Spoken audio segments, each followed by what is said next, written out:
6월 18일 목요일입니다. 오늘 새벽 우리에게 주시는 하나님의 말씀은 사무엘상 30장 16절부터 31절까지의 말씀입니다.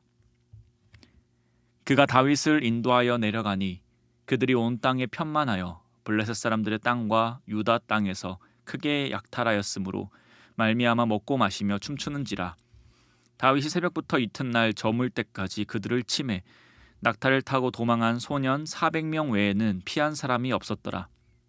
다윗이 아말렉 사람들이 빼앗아 갔던 모든 것을 도로 찾고 그의 두 아내를 구원하였고 그들이 약탈하였던 것 곧 무리의 자녀들이나 빼앗겼던 것은 크고 작은 것을 막론하고 아무것도 잃은 것이 없이 모두 다윗이 도로 찾아왔고 다윗이 또 양떼와 소떼를 다 되찾았더니 무리가 그 가축들을 앞에 몰고 가며 이르되 이는 다윗의 전리품이라 하였더라.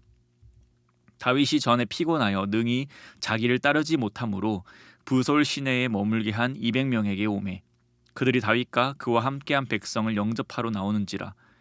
다윗이 그 백성에게 이르러 문안하매 다윗과 함께 갔던 자들 가운데 악한 자와 불량배들이 다 이르되 그들이 우리와 함께 가지 아니하였은즉 우리가 도로 찾은 물건은 무엇이든지 그들에게 주지 말고 각자의 처자만 데리고 떠나가게 하라 하는지라.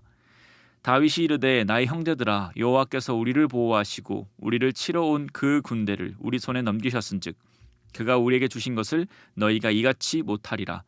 이 일에 누가 너희에게 듣겠느냐. 전장에 내려갔던 자의 분깃이나 소유물 곁에 머물렀던 자의 분깃이 동일할지니 같이 분배할 것이니라 하고 그날부터 다윗이 이것으로 이스라엘의 율례와 규례를 삼았더니 오늘까지 이르리라. 다윗이 시글락에 이르러 전리품을 그의 친구 유다 장로들에게 보내어 이르되 보라 여호와의 원수에게서 탈취한 것을 너희에게 선사하노라 하고 베델에 있는 자와 남방 라못에 있는 자와 얏딜에 있는 자와 아로엘에 있는 자와 신못에 있는 자와 에스드모아에 있는 자와 라갈에 있는 자와 여라무엘 사람의 성읍들에 있는 자와 겐 사람의 성읍들에 있는 자와 홀마에 있는 자와 고라산에 있는 자와 아닥에 있는 자와 헤브론에 있는 자에게와 다윗과 그의 사람들이 왕래하던 모든 곳에 보내었더라. 아멘.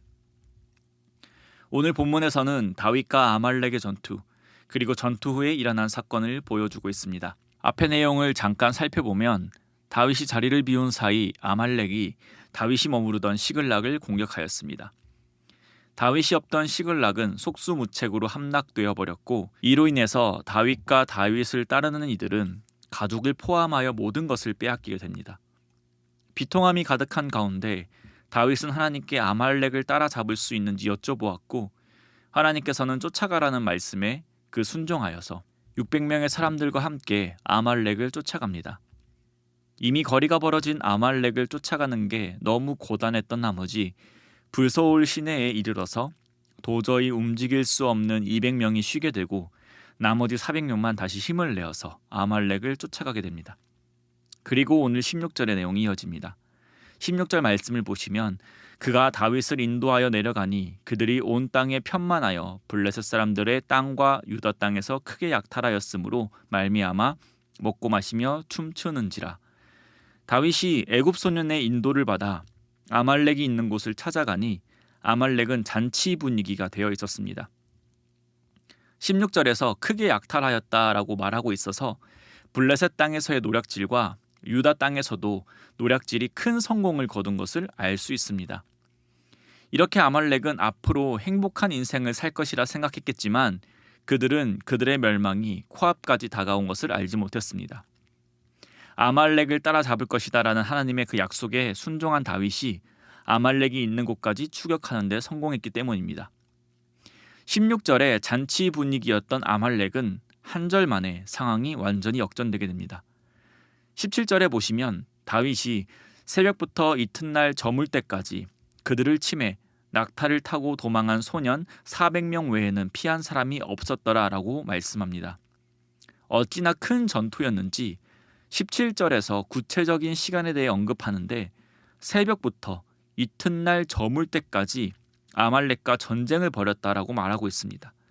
그리고 아말렉은 완전히 패배하여 소년 400명 말고는 모조리 죽어버리게 됩니다. 고대 근동에서 나름 하나의 세력을 유지하고 있던 아말렉은 이때 다윗에게 패배한 이후 오랜 시간 동안 세력을 회복하지 못합니다. 그만큼 다윗은 아말렉을 철저히 부숴버렸습니다.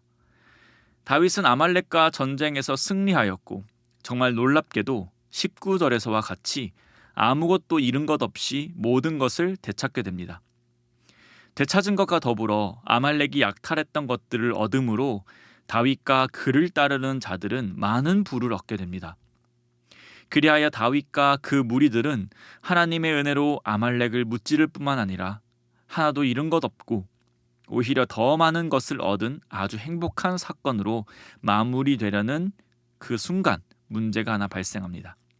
22절의 말씀입니다. 다윗과 함께 갔던 자들 가운데 악한 자와 불량배들이 다 이르되 그들이 우리와 함께 가지 아니하였은즉 우리가 도로 찾은 물건은 무엇이든지 그들에게 주지 말고 각자의 처자만 데리고 떠나가게 하라 하는지라. 전쟁에서 승리한 후에 전리품을 얻었을 때에 그 전리품을 분배하는 건 몹시나 중요합니다. 그렇기에 다윗과 함께 전투를 치렀던 자들 중 일부가 22절에서와 같이 건의하는 것입니다. 우리와 함께 가지 아니하였은즉 부솔 시내에서 힘이 들어 더 이상 못 갔던 그 200명을 말하는 것입니다. 그들에게는 빼앗겼던 아내와 자식만 다시 돌려주고 그 외의 전리품은 줄 수 없다는 것입니다. 한편으로는 이들의 말이 이해가 됩니다. 누구는 목숨이 오가는 상황에서 힘겹게 승리해서 얻은 전리품인데 누구는 힘들다고 냇가에서 쉬다가 전리품 가져가게 생겼으니 말입니다. 그들의 입장에선 억울하다 생각될 수도 있고 그들의 주장대로 일한 만큼 얻는 것이 합리적이고 타당한 것처럼 보입니다. 그러나 성경에서는 이런 의견을 낸 사람들을 이렇게 부릅니다. 악한 자와 불량배들이라고 말입니다. 이 의견을 제시한 자들을 악한 자와 불량배라고 평가한 것은 이 의견을 낸 사람들이 악한 이들이기에 악한 의견을 냈다라는 말도 될 것이고 이들이 낸 의견이 악한 것이기에 그들은 악한 자들이라고도 생각해 볼 수 있겠습니다. 어찌됐든 그들이 낸 의견은 하나님 보시기에 악한 것이었습니다. 우리가 살아가는 사회는 일한 만큼 가져가는 것이 너무 익숙합니다. 우리도 이 악한 자들의 의견과 같이 당연히 전쟁을 치른 자가 전리품을 가져가야 하고 부솔 시내에서 신자들은 전리품을 가져가지 못하는 게 맞지 않나? 라는 생각을 할 수 있습니다. 왜냐하면 그것이 우리가 살아가는 사회의 규칙이고 논리이기 때문입니다. 그러나 하나님께서는 이들이 악한 자이고 불량배라는 것을 확실히 하셨습니다. 그렇기에 이것이 논리적이고 이성적인 것 같지만 하나님의 기준에 그것은 악한 것임을 우리는 깨달아야 합니다. 그리고 우리는 다윗의 말에 주목해 봐야 합니다. 다윗은 무엇이라고 말합니까? 23절의 말씀입니다. 다윗이 이르되 나의 형제들아 여호와께서 우리를 보호하시고 우리를 치러 온 그 군대를 우리 손에 넘기셨은즉 그가 우리에게 주신 것을 너희가 이같이 못하리라. 악한 자들의 논리대로 이 전쟁이 정말 다윗과 그를 따르는 400명으로 인해 승리했다면 응당 모든 전리품을 가져가야 할 것입니다. 자신의 손으로 일구어냈으니 말입니다. 그러나 다윗은 생각이 달랐습니다.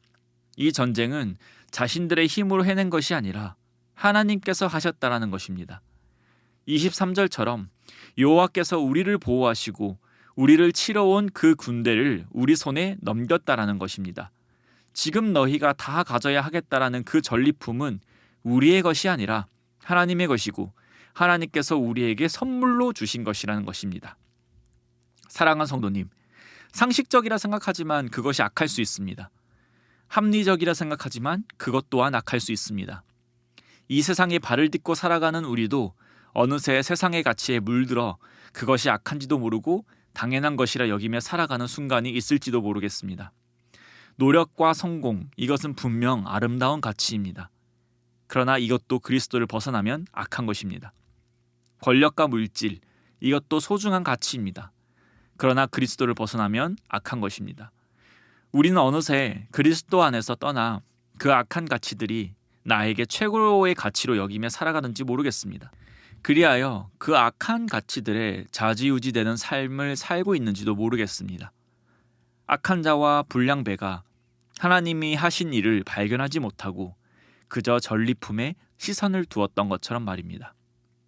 우리가 시선을 두어야 할 분은 바로 예수 그리스도입니다. 오늘 이 본문은 마치 포도원에 품삯을 주는 그 내용이 생각나게 합니다. 오전에 일하러 갔던 사람이나 끝나기 전에 들어갔던 사람이나 똑같은 일당을 받았습니다. 주목해야 하는 것은 모두가 주인에게 일자리를 얻었고 주인에게 일당을 받았다는 것입니다. 그것을 우리는 은혜라고 부릅니다. 우리는 세상에서 살아갈 때에 왜 나는 이것밖에 없고 왜 이 정도밖에 성공하지 못했냐에 집중하는 것이 아니라 내가 받은 복음이, 믿음이, 하나님을 아는 지식이 은혜이고 이 은혜가 얼마나 큰지에 대해 감사하며 만족하며 살아야 합니다. 다윗과 그 무리들에게 전리품 자체가 중요한 것이 아닌 그 승리를 허락하신 하나님의 은혜가 얼마나 큰지를 깨달아야겠습니다. 그러므로 사랑하는 성도님, 오늘의 삶도 감사의 고백이 흘러넘치는 하루 되시기를 축복합니다. 우리를 구원하신 그 은혜가 우리의 모든 것에 만족됩니다 라는 고백을 올려드리며 살아가는 하루 되시기를 축복합니다. 모든 것을 주셨기에 우리의 모든 것도 기꺼이 하나님께 내어드리며 살아가는 우리가 되기를, 그리하여서 하나님께 영광 올려드리는 삶 살기를 축복합니다. 기도드리겠습니다. 하나님 아버지 감사드립니다. 오늘 우리에게 생명 허락하여 주시고 하나님의 백성으로 살아갈 하루를 허락하시니 감사드립니다. 우리를 하나님의 자녀로 삼아주시고 그리스도의 제자로 살아가게 하셨지만 하나님 앞에 그렇게 살지 못할 때가 참 많음을 용서하여 주시옵소서. 그러나 우리가 나의 넘어짐을 통해 다시 한번 하나님의 은혜를 깨닫게 하시고 때로는 세상 가치관에 물든 나를 보며 다시 그 가치들을 버리고 오직 복음으로 만족하며 살아가는 우리의 삶 되게 하여 주시옵소서. 오늘 하루도 하나님을 사랑하고 이웃을 사랑할 능력 허락하여 주실 줄 믿습니다. 능력 구할 때에 후히 주시고 주님의 은혜로 사랑하며 살아갈 때에 주님 홀로 영광받아 주시옵소서. 그리하여 우리가 가는 곳마다 또 오늘 살아갈 그곳마다 복음이 전달되게 하시고 하나님이 드러나시는 삶 살게 하여 주시옵소서. 이 모든 말씀 우리 주 예수 그리스도의 이름으로 기도드립니다. 아멘. 이 시간 함께 기도하실 때 주신 말씀을 붙들고 기도하시고 주간 기도 제목에 따라서 훈련과 교육을 위해서 함께 기도하길 원합니다. 제자훈련을 비롯한 평신도 훈련을 통하여 예수님 닮은 온전한 주님의 제자들이 세워지게 하소서라고 함께 기도하길 원합니다. 주일학교, 영아, 유치 1, 2부, 유년, 초등, 어린이, 청소년, 부서와 청년 부흥을 위하여 함께 기도해 주시기 바랍니다. 또 담임 목사님과 모든 말씀 사역자들을 위해서 우리 주일학교 교사들을 위해서 기도해 주시기 바랍니다. 합심 제목과 개인적인 제목으로 기도하겠습니다. 함께 기도하겠습니다.